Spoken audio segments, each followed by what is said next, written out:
Admission টাইমে কোন কোন বিশ্ববিদ্যালয়ের ফর্ম তুলবো, কেনই বা তুলবো? ভাইয়া এত টাকা লাগতেছে অ্যাপ্লাই করতে, তাও তুলবো? ভাইয়া এত পরিশ্রমের ফসল আমার কি হবে আমি ভবিষ্যতে জানি না। এই যে তোমার ফর্ম তুলবো নাকি তুলবো না, একটা জায়গায় চান্স হয়ে গেলে কোথায়, আরও কি পরীক্ষা দিব নাকি, এই নানান রকমের কনফিউশন আমাদের এই অ্যাডমিশন টাইমে স্টুডেন্টদের মধ্যে হয়ে থাকে, অ্যাডমিশন স্টুডেন্টদের। এবং তোমাদের এই বিডি ইউনিট যে ভর্তি জার্নি আছে, সেই ভর্তি জার্নিতে তোমরা কোথায় কোথায় অ্যাপ্লাই করবে, কোথায় কোথায় অ্যাপ্লাই করবে না, তার আজকের একটা পুরো গাইডলাইন নিয়ে তোমাদের সামনে চলে আসছি। এবং সাথে আছি আমি মাহমুদুল হাসান তায়েফ, পড়াশোনা করছি চট্টগ্রাম বিশ্ববিদ্যালয়ে। এবং চলো শুরু করি। প্রথম পয়েন্ট হচ্ছে সব, যে ভাই তুমি যদি এক বাক্যে আমার কাছে জিজ্ঞাসা করো যে ভাই কই কই অ্যাপ্লাই করব, তোমারে বলবো সব জায়গায় অ্যাপ্লাই করতে হবে, কোনো সুযোগ নাই কোনো জায়গায় বাদ দেওয়ার জন্য। হ্যাঁ, যদি এরকম থাকে যে না তোমার ফিনান্সিয়াল কন্ডিশনে একটু ঝামেলা আছে এবং তুমি মোটামুটিভাবে মানে কি বলে কনফার্ম যে ঢাকা বিশ্ববিদ্যালয় না হলেও রাজশাহী, চট্টগ্রাম বা হচ্ছে জাহাঙ্গীরনগর, জগন্নাথের মতো ভালো ভালো জায়গায় তোমার হয়ে যাবে। হ্যাঁ, আপাতত গুচ্ছের এখনও সার্কুলার ওরকমভাবে আসে নাই, তাও আমরা ধরে রাখতে পারি এবার গুচ্ছ থাকছে না, কথার কথা। গুচ্ছ না থাকলেও তোমার সব জায়গায় যদি অ্যাপ্লাই করার সামর্থ্য নাও থাকে, তাও তুমি বেশ কয়েকটা সিলেক্টেড কিছু ভার্সিটিতে তুমি অ্যাপ্লাই করে রাখো। ইসলামিক ইউনিভার্সিটি কুষ্টিয়া হইতে পারে, বা হচ্ছে নোয়াখালী বিজ্ঞান ও প্রযুক্তি বিশ্ববিদ্যালয় হতে পারে, বা হচ্ছে মনে করো খুলনা বিশ্ববিদ্যালয় হতে পারে, সাস্ট হতে পারে। তো বেশ কিছু হ্যান্ড সিলেক্টিভ বিশ্ববিদ্যালয়ে তুমি অ্যাপ্লাই করে রাখো। এর বাইরে ভাই আমার অ্যাপ্লাই করার সামর্থ্য আছে, আমি 20,000 টাকা দিয়ে সব জায়গায় অ্যাপ্লাই করতে পারবো, ভাই তোর কাছে রিকোয়েস্ট, আমি হাত জোর করে বলতেছি তুই সব জায়গায় অ্যাপ্লাই কর। কারণ কি, এবার বলি কেন আমরা সব জায়গায় অ্যাপ্লাই করব। কারণ হচ্ছে আমাদের বিকল্প নিশ্চিত করতে হবে। ভাই আমার ঢাকা বিশ্ববিদ্যালয়ে চান্স হয় না, আমি তো পুরো ডিপ্রেস, তো কী হয়েছে, তোর জন্য জগন্নাথ আছে। ভাই আমার জগন্নাথ ছুটে গেছে, এবার কি করব? তো তোর জন্য জাহাঙ্গীরনগর আছে, জাহাঙ্গীরনগর যদিও প্রিপারেশন একটু ভিন্ন, আমরা সেটার মধ্যে পরে যাচ্ছি। ভাই আমার রাজশাহী বিশ্ববিদ্যালয় ছুটে গেছে, তো কি করব?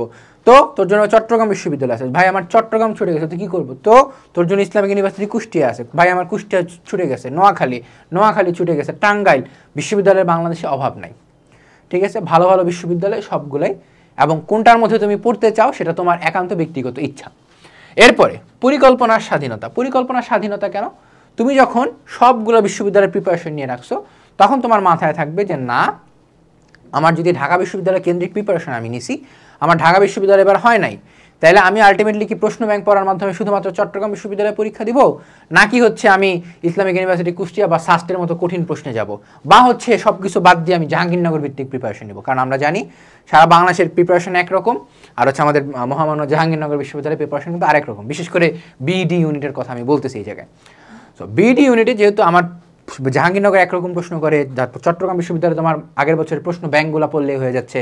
তো চট্টগ্রাম বিশ্ববিদ্যালয় একরকম প্রশ্ন করে, রাজশাহী বিশ্ববিদ্যালয়ের প্রশ্নের প্যাটার্ন আরেক রকম, জগন্নাথের মধ্যে তোমার আবার এইবার শুনতেছি রিটেন রাখবে।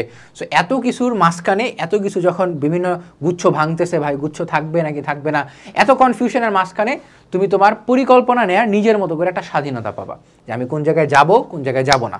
এরপরে যদি তোমার এরকম হয়, এই যে একদম লাস্ট পয়েন্টে যেটা আমরা আলোচনা করবো ওটা পরে যাচ্ছি, এরপরে যদি হয়ে যায় যে ভাই না আলহামদুলিল্লাহ আমার এক জায়গায় হয়ে গেছে, তাহলে তো তুমি রিল্যাক্স। তারপরে যদি নিজেকে যাচাই করতে চাও অ্যাপ্লাই করো, সমস্যা নেই, বা পরীক্ষা দাও, সমস্যা নেই। এরপরে হচ্ছে সুযোগ হাতছাড়া করা যাবে না। কেন সুযোগ হাতছাড়া করা যাবে না? যে অ্যাডমিশন টাইমের পুরা বিষয়টা হচ্ছে তোমার লাক। পুরা বিষয়টা কি? লাক প্লাস হচ্ছে তোমার পরিশ্রম। এমন না যে ভাই শুধু পরিশ্রম, পুরাটা হচ্ছে আগে লাক তারপরে পরিশ্রম। এবং এই লাক এবং পরিশ্রম, এই পুরো বিষয়টাকে তুমি নিজের মতো করে আনতে পারবে হচ্ছে আমাদের এই যে তোমার অ্যাডমিশন কোর্সটা আছে, এইচএসসি 24-এর জন্য আমি কথা বলতেছি। আর যারা এইচএসসি 25-26 আছো, তারা চাইলে আমাদের এই একাডেমিক অ্যাডমিশন কোর্সটা নিতে পারো, বিডি ইউনিটে অর্থাৎ মানবিকের জন্য, এবং তোমরা আশা করি বেশ উপকৃত হবা। লাক এবং পরিশ্রম কেন? আমার দেখা অনেক ভালো স্টুডেন্ট, আমার এনডিসি, আমি নর্ডাম কলেজে ছিলাম, এনডিসির যারা টপ 50 স্টুডেন্ট ছিল মানবিকের, টপ 50ও না, টপ 20 স্টুডেন্ট ছিল মানবিকের, সে কোথাও বাংলাদেশের চান্স পায় নাই। পরবর্তীতে সেকেন্ড টাইমও কোথাও চান্স পায় নাই, এবং সে বর্তমানে ডিপ্রেসড হয়ে ভালো জায়গায় আছে, কোনো একটা প্রাইভেট বিশ্ববিদ্যালয়, একটা ভালো স্বনামধন্য প্রাইভেট বিশ্ববিদ্যালয় আছে, কিন্তু সে সেকেন্ড টাইম দিয়েও কোথাও হয় না। আমি তোমাকে পাবলিক বিশ্ববিদ্যালয়ে চান্স পাওয়ার রিয়েলিটি বলতেছি, যে এই জায়গায় পরিশ্রম মেইন না, এই জায়গায় লাকও মেইন। আমি দুটা ফ্রেন্ডকে চিনি, সেই দুইটা ফ্রেন্ড হচ্ছে অ্যাডমিশন টাইমে রুমমেট ছিল, দুজনই মোটামুটি 12-13-15 ঘন্টা করে পড়াশোনা করতো। একজন ঢাকা বিশ্ববিদ্যালয় লতে পড়াশোনা করতেছে, আরেকজনের প্রথমবারে কোথাও চান্স হয় নাই, সেকেন্ডবারে গিয়ে চান্স হচ্ছে রাজশাহী বিশ্ববিদ্যালয়ের ইসলামিক স্টাডিজে। আমি কোনো সাবজেক্টকে ছোটো করতেছি না, কোনো সাবজেক্টকে বড়ও করতেছি, কিন্তু তার যে ফার্স্ট মানে ফার্স্টবারে কোনো জায়গায় চান্স হয় না, আমি সেই রিয়েলিটি বলতেছি তোমাকে, যে অ্যাডমিশনে পুরোটা হচ্ছে লাক, আগে লাক তারপরে পরিশ্রম করলে কিছু হয় না। তাও আমাদের ট্যাগলাইন হচ্ছে কি, মেধাবী নয় যখন রকমের পরিশ্রমী। এবং এই যখন রকম পরিশ্রম যদি তুমি করতে চাও তাহলে হচ্ছে তোমার জন্য এই দুইটা কোর্স। এইচএসসি 24 থাকলে তোমার জন্য শুধুমাত্র অ্যাডমিশন কোর্সটা মানবিকের, আর যদি এইচএসসি 25 বা 26 থাকো তাহলে হচ্ছে তোমার জন্য একাডেমিক টু অ্যাডমিশন কোর্স, যেখানে তুমি এক কোর্সের মধ্যেই পুরা তোমার অ্যাডমিশন জার্নির অর্থাৎ বিশ্ববিদ্যালয়ে ভর্তির আগ পর্যন্ত তুমি সকল ক্লাস পাওয়া যাচ্ছ।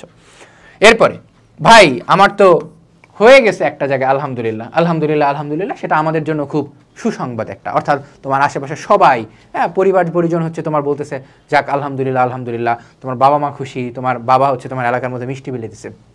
আমার জগন্নাথে ভাই হয়ে গেছে, আমার ঢাকা বিশ্ববিদ্যালয়ে মিস গেছে তো গিয়েছে, আমি জগন্নাথে সিকিউর। এবার কি ভাই আমার এরপরে আছে যা রাজশাহী, চট্টগ্রাম, জাহাঙ্গীরনগর এগুলোর মধ্যে পরীক্ষা দিব নাকি? পরীক্ষা দিব না।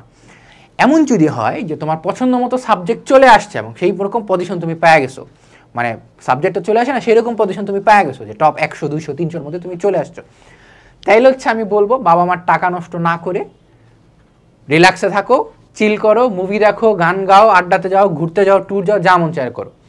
বাবা মার টাকা নষ্টের পাশাপাশি আমি বলবো যে অন্য আরেকজনের স্বপ্ন মারতে যাও না। এখন বলবো যে ভাই অন্য আরেকজনের স্বপ্ন মারা করে ওয়েটিং লিস্ট থেকে তো টান দিচ্ছে, ওয়েটিংয়ে থাকা চান্স না পাওয়ার চেয়ে বেশি মেন্টাল প্রেশার। তো আরেকজনকে মেন্টাল প্রেশারে ফালানোর দরকার নেই। তুমি এক জায়গায় হয়ে গেছে, আল্লাহর কাছে শুকরিয়া আদায় করো, আরও কোনো জায়গায় পরীক্ষা দেওয়ার দরকার নেই। কিন্তু ভাই আমি তো চাই অ্যাচিভমেন্ট, হ্যাঁ আনাস ভাই তো বাংলাদেশের সকল বিশ্ববিদ্যালয়ে টপ পজিশন করছে, আমি তো সেরকম চাই। করছে তো কী হয়েছে, সবাই তো আর আনাস ফেরদৌস না বা আনাস ভাই না। সো ওই বিষয়গুলো তুমি একটু মাথায় রেখো, যে একবার জায়গায় হয়ে গেলে এবং মন মতো সাবজেক্ট পেয়ে গেলে তুমি আরেক জায়গায় পরীক্ষা দিতে দেওয়ার দরকার নেই তোমার। যদি এরকম হয় যে ভাই চান্স হয়েছে কিন্তু পজিশন হচ্ছে ভাই 1000-এর পিছে, সাবজেক্ট ভাই মন মতো আসবে না, আরেক জায়গায় পরীক্ষা দাও অবশ্যই। এই সাবজেক্ট এই সুযোগ মিস করা যাবে না, এই যে সুযোগ হাতছাড়া করা যাবে না। যদি হয়ে যায় তাহলে আরেক জায়গায় মানে পছন্দ মতো সাবজেক্ট আসবে না এরকম পজিশন আসে, আরেক জায়গায় পরীক্ষা দাও। রাজশাহী, চট্টগ্রাম, আমি আমার এরকম অনেক ফ্রেন্ডকে চিনি যারা ঢাকা বিশ্ববিদ্যালয়ে উর্দু বাদ দিয়ে চট্টগ্রাম বিশ্ববিদ্যালয়ে লতে পড়তেছে। আমি আমার একজন ফ্রেন্ডকে চিনি যারা হচ্ছে ঢাকা বিশ্ববিদ্যালয়ের পালি পেয়েছিল, সে পালি বাদ দিয়ে এখন পড়তেছে হচ্ছে রাজশাহী ইউনিভার্সিটির সোশিওলজিতে। সো সাবজেক্ট ম্যাটার করে না, আবার করে, দোনোটাই। সো তোমার যদি মন মতো সাবজেক্ট পেয়ে যাও, মন মতো বিশ্ববিদ্যালয়ে মোটামুটিভাবে, অন্য কোনো জায়গায় পরীক্ষা দেওয়ার দরকার নেই। বিশ্ববিদ্যালয়ে পাইছি কিন্তু ভাই আমার সাবজেক্ট পাই নাই, তাহলে হচ্ছে আরেক জায়গায় পরীক্ষা দাও। এবং এই কারণেই ওভারঅল সামারি যে তুমি সব জায়গায় ফর্ম কিনবা, সব জায়গায়, ঠিক আছে? এবং দেখা হচ্ছে তোমাদের সাথে পরবর্তী কোনো একটা গাইডলাইনে। ভালো থাকবে, সুস্থ থাকবে, সালামু আলাইকুম।